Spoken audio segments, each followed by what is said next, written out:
Welcome to a new recording space and a new season of Wheel of Time. For those of you that don't know me, my name is Kevin. I love the Wheel of Time. I read the series during COVID, and I've been rereading the books periodically, like when I'm on airplanes, vacations, time off.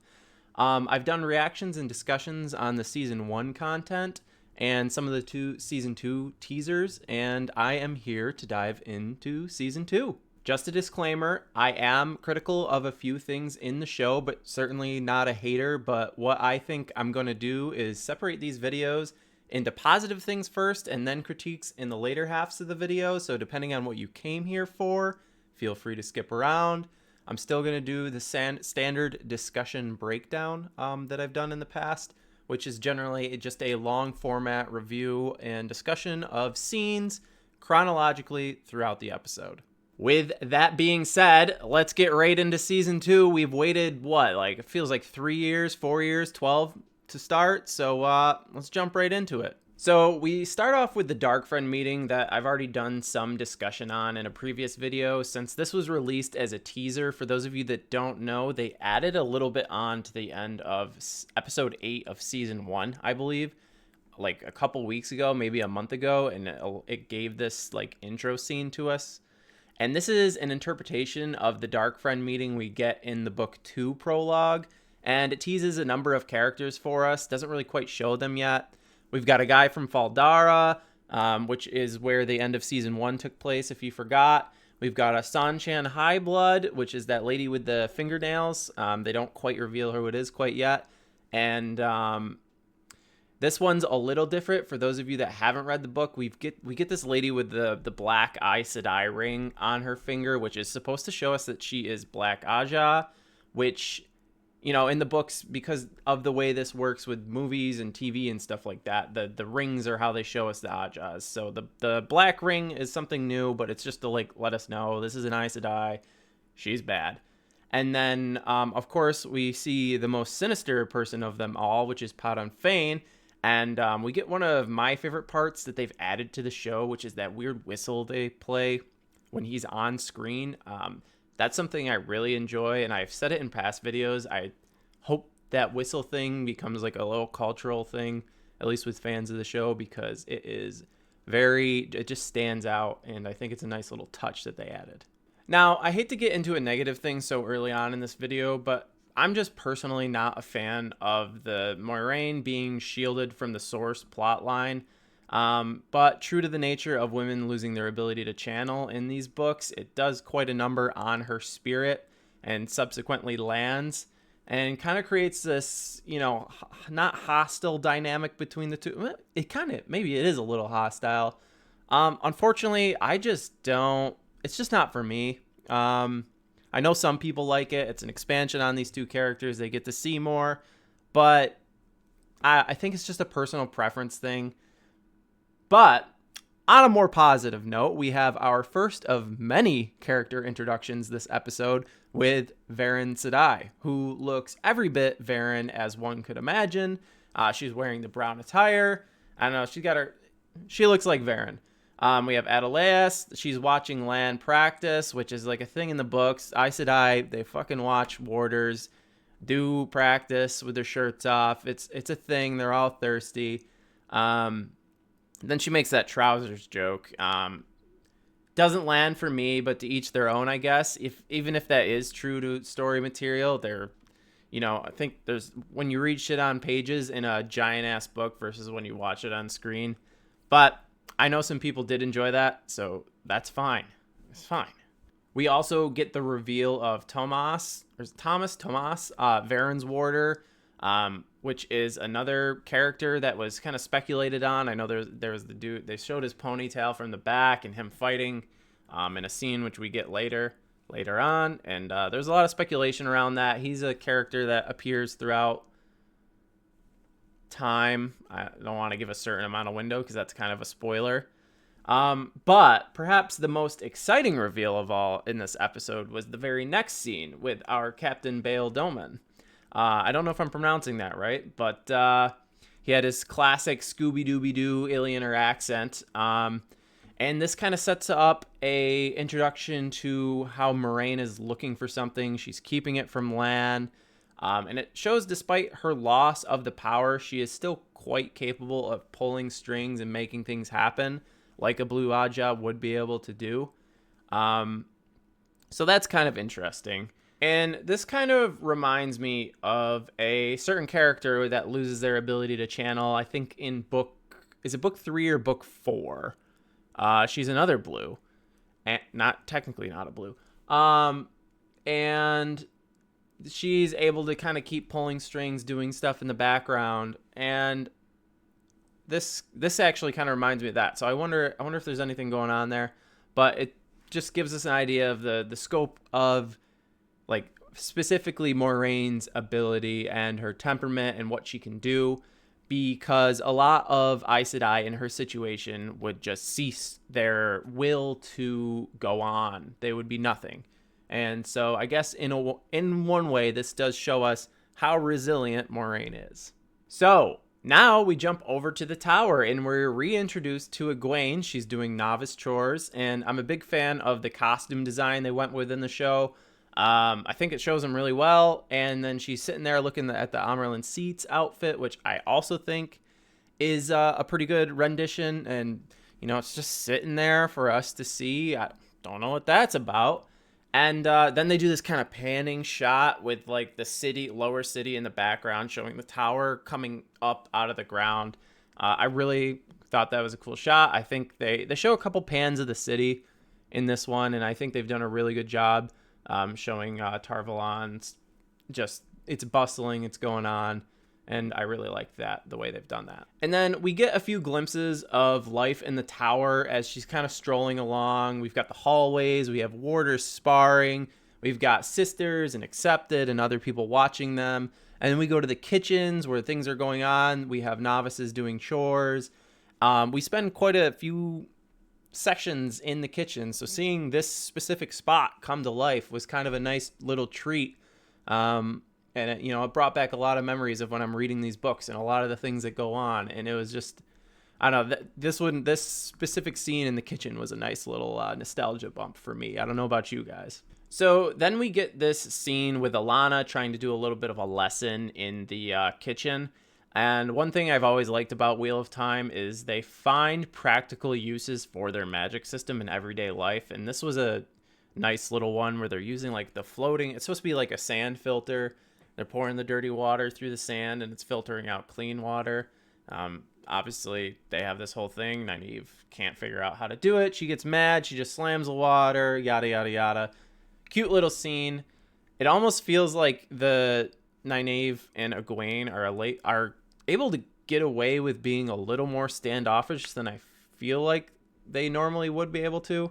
But it's also a TV show and they have to show us their attitude and how they really feel about things because we can't see in their head, so they have to do it on screen. Is what it is. Carry on to the next scene, and we have another reveal. It's Sheriam, our mistress of novices, and to be honest, I really don't remember her description very well from the books. This lady looks like she fits the part. I got it. We get a little background story on Liandrin, that she's banned from teaching novices because one died while she was watching them. And I really like how they're building her character up. What it's for, I can't wait to find out how they expand her character from what it is, what we know. And also in this scene, they tease another false dragon from Saldea. We all know who that is if you've read this series, so that's exciting. Like I said, I'm really interested in where they're going with this whole Liandrin arc and her interest in Nynaeve. I'm guessing, I have guesses on this, but that's definitely for a spoiler video because that's some shit people are not going to see coming. So then we jump over to our Hunt for the Horn party, which in my opinion in the second book is like that Hunt for the Horn is what got me to love Wheel of Time. The whole them traipsing across the country, the things that happen, the interesting twists and turns that go on. So this specific party and the events that they go through are something that I hold near and dear to me because it's what roped me into reading another, was it 13 books at this point when you're on there? I don't know. I can't do math. So anyways, Loyal is alive and well, and honestly, I really wasn't a fan of the scene where he was stabbed in season 1 at all. I'm perfectly fine with moving on and pretending it didn't happen. We get a little tidbit that Rand is still suspected to be dead and that no one's seen Matt, so that's interesting. The Faldaran party is chasing after Fane. In this, like I said, it offers a number of great moments in book 2, and I'm glad we get a few of them in this episodes. Replacing Huron with Elias, and it's an interesting choice, but definitely can fit from a narrative standpoint. I love the way the actor looks, and definitely shows that the guy doesn't spend too much time around people. Maybe not Elias to a T, because he seems a little bit more well-spoken in the books. Maybe I'm not remembering that. But there's other stuff that happens that it's kind of probably going to combine all those into one thing. So, and I don't want to get too far into spoilers, but obviously the dude, he has yellow eyes. Who have we seen have yellow eyes? Perrin. Something to think about. Maybe this guy could be some type of mentor. Who knows? I don't know. One thing I did notice when I was rewatching to kind of put this video together, with the Amazon extras on, was that Massima was in the party with them as well. That's certainly something interesting character. We get this scene of Lan and Tomas. I'm just going to say Tomas. Talking to each other in the garden. Lan's talking about his problems with Moraine, yada, yada, yada. He basically just tells him, you're stubborn too. Lan's like, not as much as she is. And it's just kind of a little moment between the two. Like I said, this plot line's not 100% for me, but interesting to see where it's going to advance the greater story of them figure out what the hell is going on in the world right now. We get this scene where Moraine actually swindles the shit out of Bail Doman, trying to get this poem or whatever that was found on the, well, I'm going to say Heartstone, because I don't think I pronounce Heartstone. And it's some type of poem. I'm going to guess it's going to be, I'm just going to take a wild guess here. It's going to be some type of releasal poem. And maybe it was a seal for a character we're maybe going to be introduced in episode, I'm recording this after the fact, episode 4, maybe. We'll find out. So anyway, she swindles the shit out of him, gets the thing for $1, and then finds out that he has Fades tracking him. These guys in black cloaks that she's like spooked out that are following him. Fades. So she tells him to get on his boat and get the fuck out of Dodge, which I assume he does. Hopefully we get to see him again, because I would like him to not be killed by Fades. That would be sad. We get this scene where Nynaeve is fighting with swords, sparring with swords with Alana's warders. And at first I was all up in a puff about this because I thought it was dumb, but it is a good way to show that how she's still trying to think she's going to solve her problems in a physical way. She downed that water. It's an expedition, just showing us that Nynaeve isn't looking to use the power to solve her problems. She doesn't need the White Tower to figure things out. She's independent. So that's a good way to show it, I think. Like it the second time around.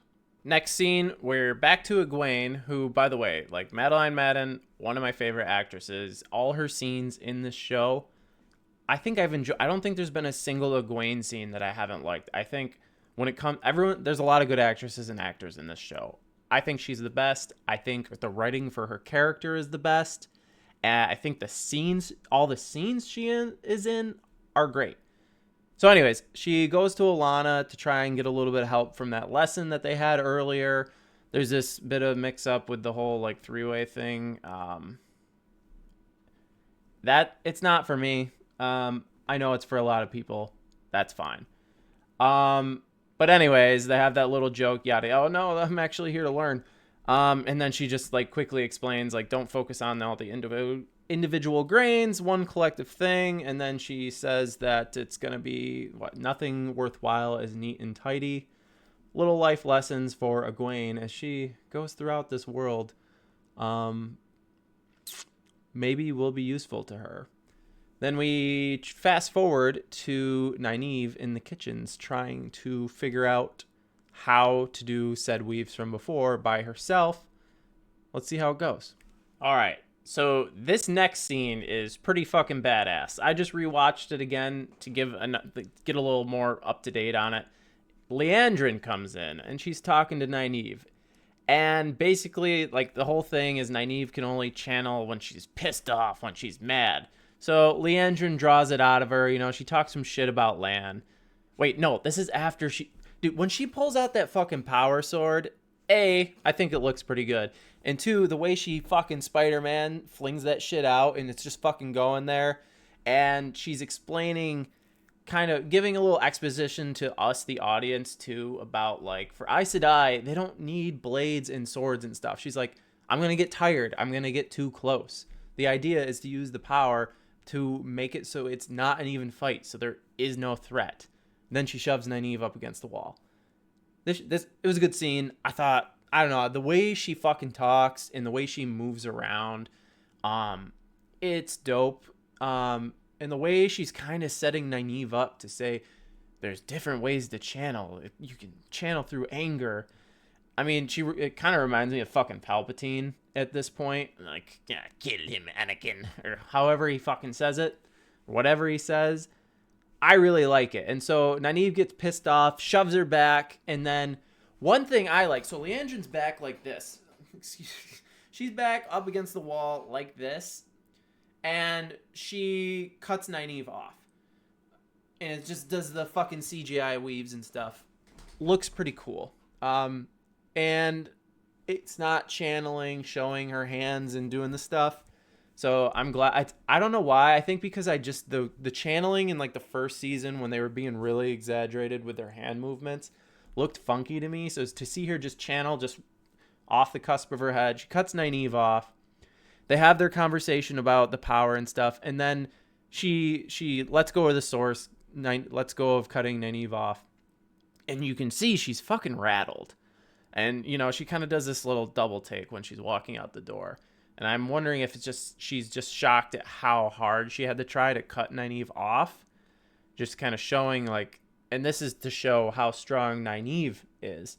Because Liandrin is a powerful Aes Sedai. So the fact that she's struggling to hold Nynaeve back just shows the latent potential Nynaeve has. But unfortunately, she can't tap into it unless she's pissed off. Interesting development. So the next scene is with the Shinarans burying their traitors, and we get this interaction between Ingtar and Perrin, which Perrin's talking about how fucking pissed he is at Fane, and he's like, I'm afraid I won't be able to stop myself from killing him, being angry. And it's already reminded me of our lovely book, Perrin's internal dialogue with, I'm afraid to do this, and all with me, you know, Rick or fucking Morty from that show. But interesting to see where they're going to take it in the TV show. If they're going to do this kind of berserker rage Perrin. I know that's something I always wanted. I wanted him to just be some type of berserker that just goes nuts and like clears house. Kind of like my Karlak character in Baldur's Gate. And then Ingtar, who is seeming awfully forgiving of these traitors, has the audacity to say maybe Pat and Fane had a reason for taking those Trollocs to the two rivers and slaughtering your village, and then chasing you down across the country, and then stabbing everybody in the Borderlands. Very bold of you, Ingtar. I could keep going. Obviously, like, I know the development of the story, and I get what the whole point of this is. I get it, but like just watching this scene, you're just like, damn, bro. That's fucking brutal. Fuck that. Kill Fane. Watch him bleed out. Fuck him. Lan and Moraine fight. She's trying to drive him away by being cold and hostile. This is something that happens between characters in the series. People fuck each other over. I don't like it in the books. I don't like it in other shows where one person tries to get rid of the other to protect them. It's never been something I've been a fan of. So I am not a fan of it here. but I understand how it may fit into the show. That is all I will say on the matter. So this is a case of them adding something to the show that I think does a good job, where they came up with it. It's this letter scene that Nynaeve is reading, and it's really sweet. They come up with this whole thing about them, stick together, apes strong together. And it's cute. It's Perrin writing to them while he's out on the road, and I really liked it. I liked the scene. It made me emotional. But then it transitions into another scene where we are introduced to our new Matt. For those of you that don't know, Donnell is replacing the old actor Barney Harris. Something happened, is what it is. I've already taken Donnell in as Matt, so we're here to stay. And he's being held in the tower by Liandrin. And she's reading this note to Matt, basically that his friends are writing to each other where they just don't give a shit about him. She's manipulating him. And I'm going to pause and I'm going to watch the whole scene over again, and I'm going to confirm one thing. I just confirmed it. She says 12 letters now, and not a single mention of Matt Cawthon. Now, Perrin definitely said Matt in that last letter. Liandrin just lied to Matt. Yeah, I'm editing this right now, and I don't know what happens to the camera in the rest of these, but I recorded the whole thing without realizing. Sorry. But anyways, it's basically shown to us, or they context clue it, that he's being held there because they're trying to make sure he's not still affected by the dagger. So I'm taking a wild gander. We're not going to get the scene where he's like removed of its effects. That must have been what Moraine did in season 1. So that is what it is. Interesting to see how they go about. There's a certain scene when he gets healed where he goes out and does a thing. I wonder how they'll do that. But anyways, he's sad, and then turns out it's Beltane. So we get all these cool scenes where everybody's doing their little Beltane celebrations, and it's a little, that means it's been a year since they left their small little hometown. Those of you who don't remember when they were attacked originally, that was the Beltane festival, I think. So yeah, it's been a calendar year since our story started. Now they're all kind of reminiscing, and they talk about Rand, and they use this scene to kind of transition to show us young Randall Thor hanging his Beltane lantern, and he's got his hair chopped off, he's bald because he's in hiding probably. Once this hiding arc is done, I better see some, close to Anakin Skywalker at the end of episode 3, length red hair. God damn it. Make it happen. All right, so the next scene is this dinner scene with Varen, Thomas, Lan, and I think, what's her name's there. And, bro, they all are just basically gaslighting. I think they're gaslighting Lan into being like, you're being a bitch boy, Lan. And, yeah, she explains, what getting cut off is like to an Aes Sedai. And they're just like, Lan, you should just take this emotional abuse because you don't, what she's going through is bad. And you've been together so long that you need to just listen, Buttercup, and suck it up and stop being such a bitch boy. And I'm glad I rewatched this to make this video because I don't like the way they fucking talk to Lan here. It's I don't think that's right. I don't know. Tell me if you agree with me or not, but I think Lan was done dirty in this conversation. Yeah, I don't think it justifies the way he's being treated. All right, so this next scene, Moraine has run off to do whatever the fuck she was gonna do. We know that there was fades in the area from when she talked to Bail Doman. At first I was going to rip her apart for being like, oh, this is stupid. Why the fuck is she doing that? But Aes Sedai, when they lose their power, it's when they're fresh. I don't know if it stays. The decision making goes downhill. So I guess you could use that as a plot device for her making this decision to run off in the middle of the night when fades are known to be around. The fades fucking moving around in the scene are pretty badass. Although when the one knocks her off her horse, they're supposed to move so fast she wouldn't have been able to run away and hide. That's aside the point. she does this thing because fades can move in the shadows. It's a thing in these books. So those of you that don't know, the fades have this, I don't know, they go into another dimension, they come out in shadows. It looks fucking, the way they portrayed it looks cool. I like it. So she predicts the shadow that the one's gonna pop into, and she fucking stabs it in the face. Kind of neat. I liked it. Shows she's using her noggin. At first I was like, oh, but like it's really not that big of a deal that she does it. Like I said, she's just using her cranium. But fades don't die that well. And then turns out, yeah, there's two. So the next one slices and dices her, which, as we know, the blade of a fade is dead. Even if it doesn't, like, give you a killing blow, the blade itself is going to kill you. So that's a big deal. But Land to the rescue. He fucking jumps and just cuts the head off this fade, which is the only way to kill them. And even then, they fucking still thrive around and shit like that. But it looked really cool. Unfortunately, there's two more. So Lan, this one thing I was surprised they had him do is he picks up the other fade's blade, and he does this dual wielding thing. Now, in my opinion, Lan, I believe, at this point, is he a blade man? I don't know. But he has the sword. He's good with one sword. For him to dual wield is not real. Like, he's just a badass with one. He probably could have taken both these fades on with one sword. Is what it is. I wouldn't have had him pick up the blade and just fucking yeeted him. But he doesn't. It's a pretty brutal fight. They both are getting kind of yeeted on, and then Varen and Tomas, they show up, save the day. They do this cool flame rot blade thing. It's badass. And they basically help our couple out.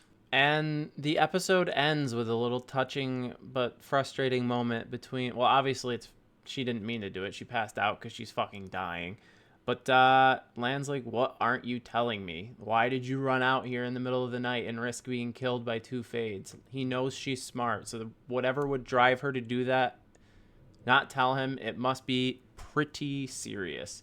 The little scene where Moraine thinks she's channeling, but it's Varen's weave, is a bit of a nice, well, it's not nice, but like it's rough to say the least. But anyways, yeah, that concludes our episode 1 discussion. I think I'll just get into a few quick points. This is probably going to be a long video. I went into a lot of stuff. There's a lot of new characters, and I was just excited, so I got a little long-winded. So I'm just going to go in a quick list of the things that I've kind of liked from this episode so far, that have kind of, either they've changed from season 1 or they're just things in this episode that I liked. I don't know why that's so far in front of my face. I really like the actor for Ishi. I think he's cool. The dude, the bad guy in the beginning, and the Pat and Fane whistle. I think that's iconic, or it will be iconic. Nynaeve, how they're showing her struggle with using the power and wanting to use like physical force, or just not embrace that she needs to learn from the Aes Sedai. Liandrin's added interest in Nynaeve, the little backstory about her not being able to teach novices, and then when she does that sword CGI and then cuts Nynaeve off, and she's basically giving her the Emperor Palpatine treatment. Very cool, very interesting. I remember when I read the first books, I thought the way they set up Nynaeve and her skepticism of Aes Sedai, that she was gonna end up being a bad guy, and it seems like that's what they're trying to Anakin Skywalker her here, and I'm interested in it. I actually like it. I think the weave CGI is better. Everything looks it just looks a little better. More colors maybe, or just the way they're using their hands. There's a little less obnoxious hand movement in it. I like the hunt for the Horn Party. Like I said, that's one of my favorite parts of the books. I think the actors are all pretty good, so that's nice. Elias taking Huron's spot, I think, is an interesting way to make that stuff work, because their skill set, I mean, Perrin replaces Huron in the books, so if him and Elias are similar people, it kind of makes sense to be able to do that. And then life in the tower felt pretty alive and well when Egwene was marching around the tower doing her chores with the shots and the kitchens and the training yards. Although it is very comprised or shoved into the tower for now, but we're just following a couple characters throughout their day. They don't get to just go out and leave and go into the city. So I think that's pretty good. Now, I will just say a few things that I just am not a fan of yet. The Trollocs in the beginning of that thing, I guess they are practical effects. Maybe it's the lighting just because of how dark that scene was. They just, like, it didn't seem like those episode 1 Trollocs that we got from the first season. I don't know what it is. Maybe it's just a weird bias that I'm holding on to, but if people could let me know if I'm crazy or not, because I'm told these are practical, but they don't, in my brain, look as good as the practicals from episode 1. Regardless. All right, so I'll move on from that. Like I said, I think maybe it's the lighting or just how the backgrounds are. The next big thing is this Moiraine and Lan arc of Moiraine not being able to access the power. I don't know about it. I'm interested to see where they go from it. I don't think it's detrimental to the story that's going on as a whole. They can always do their own thing, figure some shit out, and then come back. There's times where they're not all together. This is a thing that I'm not saying I don't like what they're doing. I am saying I don't like what they're doing, but I just don't. Like, I don't like it so much that I'm going to pout about it. I'm just going to say it's not for me. I don't like the way that they treat each other like that. Maybe it's just not for me. And then I think the third big thing, and this is definitely a personal preference. If you disagree, that is okay. I know this shit is in the books, and I guess it just doesn't translate well to TV for me. Or maybe I'm just, like, hypercritical of it. Like, sex jokes, like dirty jokes or like innuendo is fine for me, but sometimes in these episodes it feels like they tiptoe just a little bit across it. Like, I get it. Alana bangs her warders and they're kinky and stuff, and I actually praised it in the first one. I think when they were just saying they're gay for each other or something, or in the 3. I don't know. I don't think that scene was necessary to just be able to set up the three-way joke or something, or just show that they bang. Like, we already know they fuck. So I don't think it was necessary. And then Adelaus watching Lan work out and being obviously thirst trapped into it. That's fine. The take your pants off joke or whatever, or something like that. I don't know. I don't know about it, man. But maybe that's just because I'm fucking lame. I think that's a personal preference thing, and it doesn't ruin anything for me. It's just not a joke for me, or not shit for me, but oh well. Still, I really liked the episode.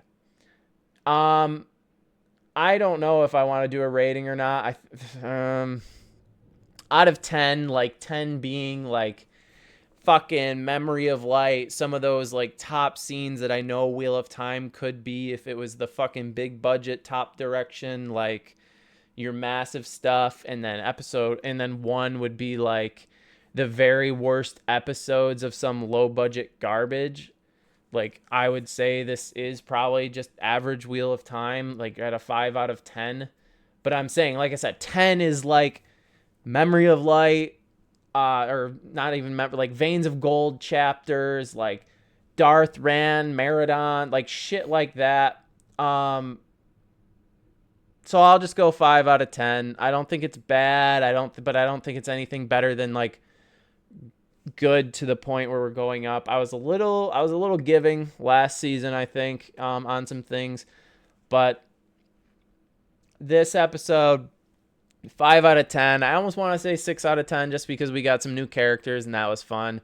I've already watched the next 2 episodes, so I know we get more new characters, and I actually think there's more episodes I like more than this one, so I think I am going to stick to a 5. Anyways, thank you for watching this video. I know it's going to be a long one once I'm done editing it. I'm sure if you're still here, it's because you're either related to me, or I conned you into watching this video at gunpoint in my house, or maybe you just really love Wheel of Time. But anyways, if you liked what I had to say, let me know in the comments. Let me know the things you disagree with. I know I tried to say when things were personal preference things, because I know some people are going to like those.